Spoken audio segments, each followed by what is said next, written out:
मणिपुरी वारी लेकोलना मयामबु तरामना उक्चरी वायल बिचार मपु जज अमना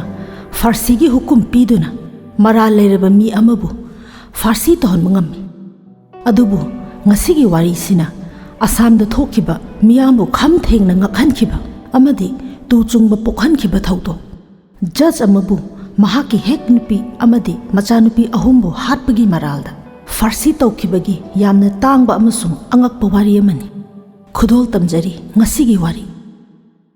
इंडिया की नॉर्थ ईस्ट लेबा असम स्टेट की धुबरी हाइबा मफम सिदा थोखिबा थौदोनि मतमदु 1969 दनि उपेंद्रनाथ राजखोवा हाइरिबा मियोय असि धुबरी दा सेशन जज ओइना थौपुरमी मसागी चही हुमफुमुक सुरे अदुगा रिटायर्ड ओइगदबसु कुइद्रे महाकी असेंगबा मयुमदि गौहाटी दनि असम की मफम कयादा पोस्टिंग चलरुबा मतुंगदा धुबरी हाइबा मफम सिदा अमुक पोस्टिंग तारिबनि मसीना महाकी अरोबे पोस्टिंग मफम सु ओइगदौरिबनि मरमदि महाकी रिटायर्ड मतम यामना नखरे उपेंद्रनाथ राजखोवा की फैमिली दी महाकी नुपी पुतुली राजखोवा मचानुपी अहल निर्माली राजखोवा मचानुपी याइमा जोनाली राजखोवा अमदि इतोन तोनबी रूपलेखा राजखोवानी मचानुपी अहल एम ए लोइख्रे लुहोंग खोंदोंबगी मतम यौरबनी मचानुपी याइमा BSc तमली अदुगा अतोनबीदुसु कॉलेज कारबनी उपेंद्रनाथना मफम मफमदा मतम अयाम्बदा पोस्टिंग चटपना मरम ओइरगा महाकी नुपी अमदि मचानुपी अहुमबु गुवाहाटीदा लेबा मचासिंगिना मामगी मयुमदा थम्मी मामगी ममिंग बरदचरण शर्मा कौई मतमदुदा महाक deputy inspector general of police DIG की थौपुरी अदुगा उपेंद्रनाथ की फैमिली की युम अदुना मतम खरगी भरा सांदोकलमी असुमना उपेंद्रनाथना महाक की पोस्टिंग मफम Dhubri district and sessions court लाखरे जज सिंगी लेफम बंगलो अदुदा महाक होंजिल्ले महाक की फैमिली लोइना रखते महाक मथंतनी लाखिबदु बंगलो अदुदा महाक की गाड़ी ड्राइवर थबक सुनबा मियोइसिंग लोइना पिरम्मी असुमना लेरकपना 2 February 1970 दा जज उपेंद्रनाथ के सर्विस रिटायरमेंट ओइरम्मी अदुबु बंगलो अदुदा था अनि अहुम लेथनबा मतम पिरम्मी मरमदि महाकी गुवाहाटी की युम भरा अदु हांगहन्नबा अमदि सेमदोक सेमजन तौनबा मतम अदु पिरम्मी हौजिक्ति उपेंद्रनाथ की नुपी अमसुंग मचानुपी अहुम बंगलो अदुदा थुंगलरे उपेंद्रनाथ की महुत सिनगदबा जस्टिस NK चौधरी सु पोस्टिंग लाक्लमी अदुबु उपेंद्रनाथना था अनि अहुम सांगथना लेबगी अयाबा लेबना अनौब जस्टिस अदु गेस्ट हाउस द मतम खरा लेबा ताखी उपेंद्रनाथना महाकी मसेनुपा बरदचरण शर्मा DIG दा फोन तौदुना हाइरमी मदुदी महाकी गुवाहाटी द लेबा भरा सांदोकपा युम मदु अथुबदा हांगहनबिरो मखोय लाक्तुना लेरगनी हाइबसिनी असुमना उपेंद्रनाथ अमदी महाकी फैमिली सिंगदु हप्ता मुक नुंगाइना जजेस बंगलो अदुदा लेमिनरबा मतुंग मचानुपी याइमा अमदी अतोनबीदु मखोयना तमलिबा कॉलेज अदुना मरम ओइदुना गुवाहाटीदा हनखरे उपेंद्रनाथ महाकी नुपी मचानुपी अहल बंगलो अदुदा लेहौरे मदुगी मतुंगदा फेब्रुवारी की तांग 10 सरस्वती पूजा की नुमित लाक्ले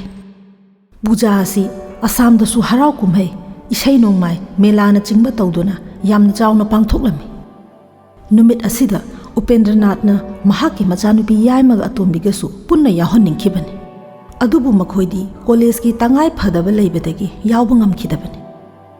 उपेंद्रनाथना महाकी नुपी अमसुंग मचानुपी अहल अनीदु पुदुना मेलाना चिंबा मफम सिंगदा कोइबा चलमी मसिगी मतुंगदा उपेंद्रनाथना नुमित मरिनी लेरगा 14 February दा मसेनुपा DIG अदुदा phone तौरकलमी अदुगा महाकना मचानुपी Yaima अमदी अतोनबीदुसु महाकी मनाक्ता सोइदना थारकनबा हाइरकलमी DIG बरदचरण Sharma नदी अंगांग अनीदुगी एग्जाम यामना नखरे अदुना प्रिपरेशन तौदुना लेजरसनु थारकलरोय हाइरकलमी अदुबु उपेंद्रनाथना थारकतबा यादे मखोय फैमिली पुन्ना दार्जिलिंग दो कोइरुनबा ट्रिप अमा सिल्ले अदुना सोइदना थारकतबा यादे हाइदुना कन्ना हाइरकलमी मदुदु उपाय लेत्रदुना DIG बरदचरण शर्मा नसु थाखिबा तारमी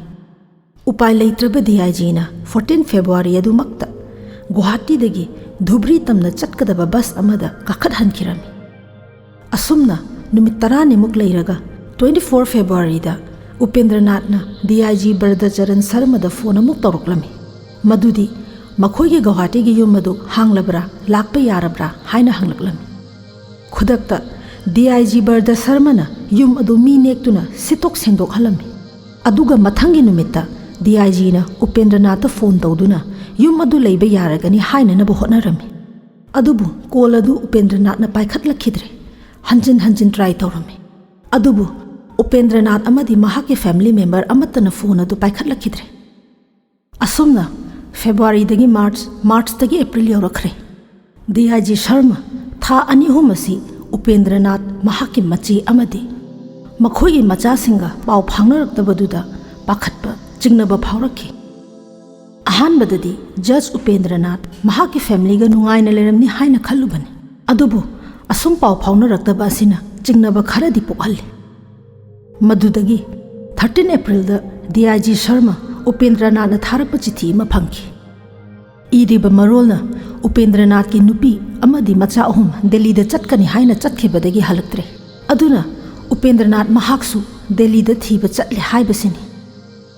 चिठी की मरोल पाबदा DIG शर्मा यामना ngakre नुपी मचा याइमा अमदी अतोनबी अनीदु कॉलेज एग्जाम सु थाहौद्रबनी अमरोमदा DIG शर्मा ना अमु महाकी मचे अमदी नुपी मचा अहुमदु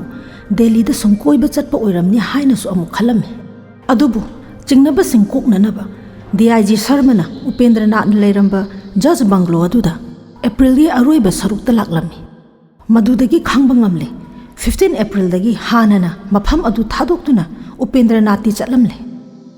DIG शर्मा ना दिल्ली दे लेबा मखोइगी मरी मता सिंगा पाव फाउनबदा कनासु दिल्ली दे लाकबा लेति हायरकले हौजिक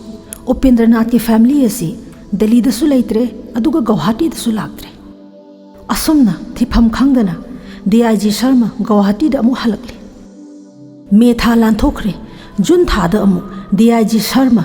धुबरी हाइबदी उपेंद्रनाथ ना लेरंबा बंगलो अदुदा लाक्ले हंदक्ति महाक मखोइ सिंग अदु फंगनबा सोइदना थीगनी हाइना खंदुना लाक्लबन उपेंद्रनाथ ना हाना लेरंबा बंगलो अदु हौजिकती अनौबा पोस्टिंग लाक्पा जज अमसुंग महाकी फैमिली लेरमले वारी सानबदा अनौबा जज अदुना कोर्ट चत्तुना हंगलबदी उपेंद्रनाथ की मरी मखोंग खरदी खंगबा याय मरमदी महाकी खंगना चानबा मियोय खरदी लेरमगनी मदुदगी मखोइगी लंगला लंगजिन खरदी फंगबा याय हाइदुना हायरकलमी असुमना DIG Sharma district and session court अमुक लाक्ले मफमदुदा गोलोक शर्मा अमदी जयप्रकाश चक्रवर्ती कौबा मियोय अनी खक थेंगनरमी मखोय अनीमक डिस्ट्रिक्ट जज ऑफिस धुबरी की असिस्टेंट गाक्तनी गोलोक शर्मा ना हाय उपेंद्रनाथ एप्रिल की तांग 15 दा बंगलो थादोक्तुना चटखि मदु महाक मथंतनी अनी सुबे असिस्टेंट जयप्रकाश ना DIG की अवाबदु उबदा लंगला लंगजिन ओइबे याबा वाफम खरा फोंदोरखि मदुदी असिस्टेंट जयप्रकाश की मपा सत्यप्रकाश चक्रवर्ती उपेंद्रनाथ का यामना लूना थाजना तिनबा मियोयनी हौखिबा जून थादा सत्यप्रकाश चक्रवर्ती की गौरीपुर हाइरिबा मफमदुदा लेबे युमदुदा लाक्लमी अदुगा नुमित हुमनी लेरमी उपेंद्रनाथ ना सत्यप्रकाश ता महाक लम अमा लेबा पामी मदु महाकना आश्रम अमा सेंबा पामबगिनी हाइदुना वारी सानकी मदुदा सत्यप्रकाश ना नुमित हुमनी अदुदा तोंगान तोंगानबा मफमसिंग यंगहलमी अदुगा उपेंद्रनाथ ना लम लेबगी वारी असी कनादसु ताक्थोकनु हाइदुना सत्यप्रकाश ता हाइरमी मरमदी महाकना पुरीबा पैसा मयाम असी कनागुमना खंखरबदी खुदोंग थीबा नंगबसु याय हाइदुना मतमदुदा सत्यप्रकाश की मचा जयप्रकाशु मफमदुदा लेबना ताहोबनी हाय असुमना नुमित हुमनी लेरमलबा मतुंगदा उपेंद्रनाथ मफम अदु थादोक्तुना चटखिरमी सत्यप्रकाश ना हंगे नहक कदाइदा अमुक चटकदौरिबनो उपेंद्रनाथ ना खुम्मी आई सिलीगुड़ी की सवाई होटल दा अमुक लेरुगनी अमुक पाव फाउनरसी हायरमलगा चटखरे असुमना जयप्रकाश ना DIG शर्मा दा वारी सिंग असि लिरमी मखा तारकपदा 25 जुलाई 1970 दा DIG शर्मा ना धुबरी पुलिस स्टेशन की OC अमदी पुलिस अमगा मखोय अहुम सिलीगुड़ी की सवाई होटल यौरक्लमी होटल रिसेप्शन दा चेक तौरबा मतुंगदा रूम नंबर 3 दा उपेंद्रनाथ लेरी हाइबा खंखि होटल की स्टाफ खरगा मखोय अहुमगा रूम नंबर 3 की थोंग अदु थिलमी थोंग हांदोरक्लिबदु Kanasu नत्ते Upendranath मसामक ओइरमले। उपेंद्रनाथना महाकी मसेन नुपा DIG Sharma अमदी अतैसिंगबु उबदा पुंगक ngaklammi। DIG शर्माना हंगलम्मी हौजिक्ति सेंगना सेंगना हाइबिरो अैगी इचेगा मचानुपी अहुमगदु कदाइदा लैबनो। उपेंद्रनाथना अहानबदा मखोय हुम दिल्लीदा लै हाइना खुमखि। मदुदा DIG शर्माना फरे चपचाबा मफमदु हायो अैखोय पुन्ना चटमिन्नदुना लौरुनबा हाइबदा उपेंद्रनाथना अमु मखोय दार्जिलिंगदा लै हाइना खुमलखि। मदुदसु DIG शर्माना चपचाबा एड्रेस पीरो अैखोय पुन्ना चटसि हाइबदा उपेंद्रनाथ पाउखुम पीबा ngamdre मरमदि मा ओइदबा ngangle। उपेंद्रनाथना अरोइबदा हाइरे अै हाइबगी मुहुत्ता ची अमगा कलमगा पियो अदुदु ओइना वारी सिंगदु इरगे। मयाम पुम्नमक चीदा माइ ओनसेनख्रे। असुमना असामिस लोनदा इरे। फेब्रुवारीगी तांग 10 गी नुमिदांगदा महाकी नुपी पुतुली बंगलोगी का मनुंगदा तुसिनबदगी मकुक्तु सोखि। मदुना मरम ओइरगा महाक लेखिदे। अदुगा थौदोक अदु उहौरिबा मचानुपी अहल निर्मालीसु पाखतबा नुंगाइतबा अमदी थकतखिबदगी तुमननबु गुली स्लीपिंग पिल्स मयाम चासिनखि। मदुना मरम ओइदुना महाकसु सिखि। मदुदगी उपेंद्रनाथना कीबा अमदी पाखतबदगी ब्रह्मपुत्रदा स्टीमर ही थौबा मियोय कौदुना लुपा 500 पीदुना असी भागचांग अनियदु ब्रह्मपुत्र तुरेलदा थादहनख्रे। मदुदगी महाक पावसी करमना लेहौरिबा मचा अनियदुदा तमगनी खनबदा यामना वाखि हाय। अदुगा 14 फेब्रुवारीदा मचानुपी अनियदु महाकी मनाक्ता लाक्ले। नोंमा निनी लेमिनरबा मतुंगदा महाकना मचानुपी अनियदु ब्रह्मपुत्र तुरेलदा कोइरुसी हाइदुना पुरे। मफमदुदा उपेंद्रनाथना मखोयगी ममा अमदी मचेदु करमना सिखेबनो हाइबगी वारीदु लीरे। वारी सिंगदु तारुबदगी मचानुपी अनियदुसु ब्रह्मपुत्र तुरेलदा चोंथदुना मथंता सुसाइड तौजख्रे हाइबसिनी। असुमना उपेंद्रनाथना चेदा वारी सिंग असि इरम्मी। वारी सिंगदु पारबा मतुंगदा ऑफिसर इंचार्ज अदुना पुलिस स्टेशन दा चत्तुना ऑफिशियल स्टेटमेंट अमा पीबा दरकार ओय हाइरक्लम्मी। अदुगा मैजिस्ट्रेट की ममांगदसु स्टेटमेंट पीगदबनी हाइबसिनी। उपेंद्रनाथना फरे आई ड्रेस चेंज तौरुखिगे हाइदुना चंखरगा बाथरूमदा अमुक चंखिरम्मी। ngaiak leiraga bathroom manungdagi ahobu khonjel ama taraklammi। mayam chinsinnaduna thong namkhaiduna yenglubada upendranath masa mathanta mapukta thang amana thinjinduna leirammi। mahak suicide attempt tobani। khudakta mahak siliguri hospital da pure। hotel gi staff singdagi khangba ngamle upendranath tha ani muksi hotel du leirakli। सोमदना police की कांगुना ब्रह्मपुत्र तुरेलदा उपेंद्रनाथ की नुपी अमदी मचानुपी अहुमगी असी भागचांग सिंग अदु कन्ना थिनरी। हकचांग सिंग अदु अमत्ता फंगदबना DIG शर्माना उपेंद्रनाथना लेरंबा bungalow अदुगी थबक सुबा सिंग अमदी piano चिंगबदा वाहंग पाहुंग चथरम। उपेंद्रनाथना retire तौद्रिंगैगी नुमित खरनिगी ममांगदा 14 जनवरी 1970 दा महाकी पियोन बिगान प्रसाद राउता महाके बाथरूम मनाक्ता हौरिबा उ असि यानथतलो अहिंगदा नुसित सिलकपदा युमदा खेतुना मखोल यामना थोहली हाइदुना। मदुदगी पियोन बिगन प्रसाद मोहम्मद सहीद अमदी गार्डनर राधानाथ मालीना उ अदु यालिंगैदा उपेंद्रनाथ चंगसिलक्तुना उ अदुगी मरु यावना फुक्तलु हाइना हाइरम्मी। मरु यावना यामना वाना फुक्लबा मतुंगदा मफम अदु कोम साना कुटलम्मी। उपेंद्रनाथना कोम अदु खरा हेना चावना लूना तौथो लै पांबी थागदबनी हाइना हाइरम्मी। मसिगे मतुंग नुमित निनी लेरगा किचन मनाक्ता हौरिबा उ असिसु चप मानना मरु यावना फुक्तलु हाइना हाइखि। मफमदुदसु अचौबा कोम अमा सेमलम्मी। असुमना 2 फेब्रुवारी दा उपेंद्रनाथ रिटायर्ड ओइरे। उपेंद्रनाथ की फैमिली सु बंगलोदुदा लाक्ले। महाकी नुपी पुतुलीना कोम अनिदु उबदा हाइनददुना थबक सुबा सिंगदा कोम अदु फुंजिलहलम्मी। अदुबु पाव अदु उपेंद्रनाथना खंगलकपदा महाक यामना साउरम्मी अमदी कोम अदुगी लेबाक सिंगदु अमुका कोथोकहलम्मी। एग्जाम नक्सिलकपना मचानुपी यायमग अतोनबिगदी गुवाहाटीदा हनख्रे। अदुदगी फेब्रुवारीगी तांग 10 सरस्वती पूजा लाक्ले। उपेंद्रनाथना महाकी थबक सुबा मियोय सिंगदु नुमित अदु सुती थादोक्तुना हलनखिरम्मी। महाकना महाकी नुपी अमदी मचानुपी अहलबु पूजागी मेला येंगबा कोइबु पुबिरम्मी। पियोन बिगेन प्रसाद सु मेला मफमदा उपेंद्रनाथ अमदी महाकी फैमिली गा थेंगनरमी पियोन बिगन प्रसाद अमदी अतोप थबक सुबा उमेश वैश्यादी सर्वेंट क्वार्टर दा लेरे मखोइना नुमिदांग पुंग निपान मखाई अदवाइदा बंगलोगी कंपाउंड बोन फायर तौदुना मैजाव थादुना उपेंद्रनाथ अमदी फैमिली लेबु उंगी नुमिदांग पुंग 10 ददी चाक चाबा मतमनी अदुना अदुम चंगनखरे मथंगी नुमित फेब्रुवारी तांग 13 दा थबक सुबा मयाम हानगुम अमुक लाकनरे अदुबु मखोइना उपेंद्रनाथ की नुपी अमदी मचा नुपी दु उरमदे वाफम अदु पियोन बिगन प्रसादना उपेंद्रनाथ ता हंगलमनी उपेंद्रनाथ ना हायरमे ngarang ahing emergency ama lakduna makhoi ani Guwahati da chatkhre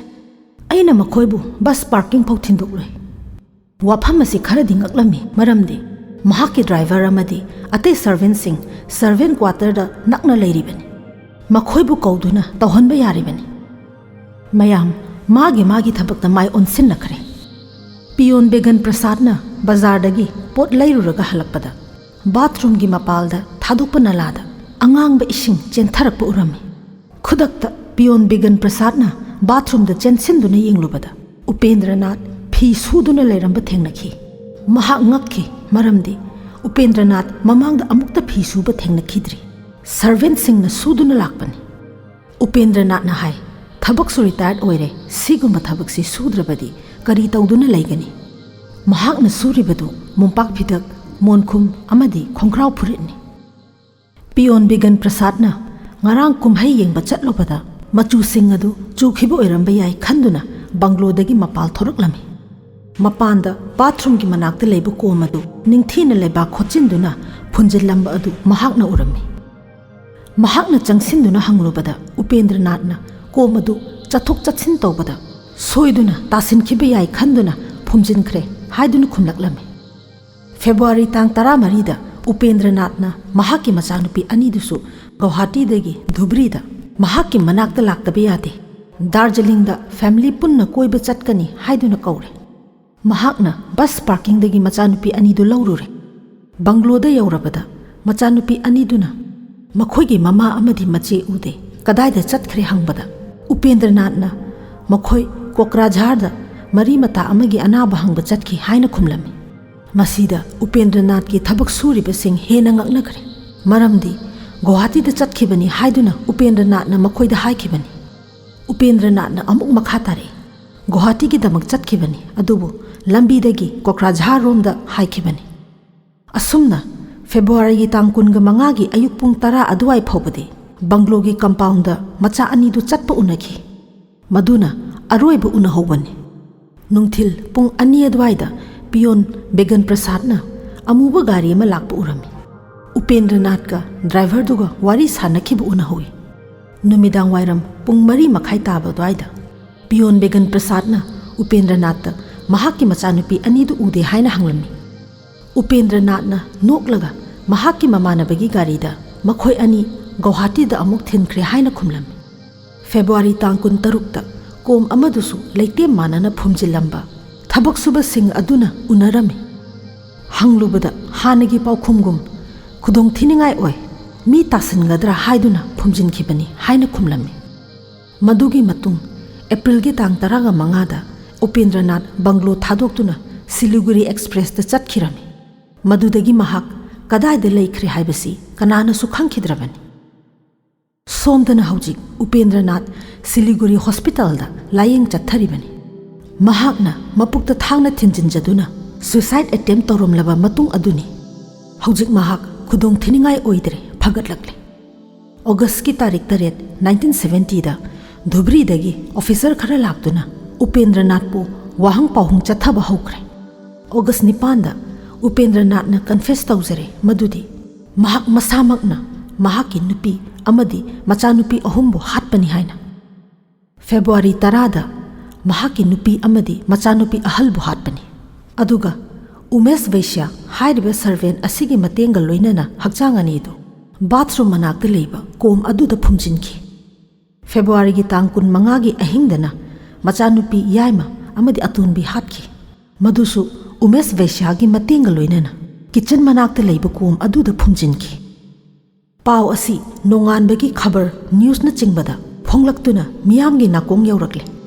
मियाम मतमदुदा यामना ngakpa amadi tujungba phaunarami August ki tang 10 da Dhubri police na magistrate ki ayaba lauraga banglo duda thijinba lakhi banglo duda leiriba anoba just adudagi su permission laurami mahakki family ga punna leibani mahakna di khangjaba natte mahakna leiriba banglo aduda asi bhakjang mari phumduna leiribani haibasi Upendranath na haikhiba mafam sing adu tawthoktuna yenglubada yamna nungaitaba mawongda asiba hakjang mari adu phangba ngamki firol sandal na chingba kharasu phangba ngamki hakjang sing adu examine tawbada Upendranath ki nupi amadi macha sing aduni haiba confirm tawki August ki tang 13 da Siliguri hospital dagi Upendranath pu phaki aduga August ki tang 19 da Umesh Vaishya hairiba servant adusu phaki August 13 da interrogation tawbada servant Umesh Vaishya na phumjin khibani haiba sandal jura manga amaga su phangki August 13 ayuk pung 10 adwai da Upendranath magistrate ki mamang da puthoktuna confession adu record lokhi August 19 da na Umesh Vaishya hairiba servant adu gisu confession loduna official record lokhi investigation pumba luiraba matungda December ki tang 1971 da court da charge sheet submit tawki 27 January 1973 da masana phamduna judge oiduna while chatharamba court adumakna Upendranath pu farsi tawna pu hukum piki aduga Umesh hairiba servant aduna life imprisonment ki dandi piki Upendranath na high court supreme court amadi matamdugi India gi president ta phawa ngakpi naba mercy petition thaki adubo pumnamak aremba taki 14 February 1974 Jorhat jail Assam da ayuk ki pung 6 ki mamang da Upendranath farsi tawduna hatki masi India gi history da judge amabu farsi tawduna hatkiba yamna tangba thodok amani wahang pahung chathakhiba matamda Upendranath na mahaki family bu hatpani haibududi masana yajaki adubu siramdai phobada mahakna kari maramgi hatlibano haibududi phongdoklamkhide unofficial loiba paw haibadi matamdugi Assam Dhubri na chingba maphamdugi miyoi singna ngangna badadi Upendranath kokki laina leiba miyoi ni haina kharana ngangne adubu ayamba miyoi singnadi Upendranath na mahaki machanupi ahumasi mahaki macha natte atopagi machani haibasini adubu masi miyamna chumnata ngangna bawarini asengbadi Ishwar ma khaktana ni khanglamgadaba matang asida Manipuri wari leikolna pujarakpa ngasigi wari losinjari pumnamakpu amukka hana khurumjari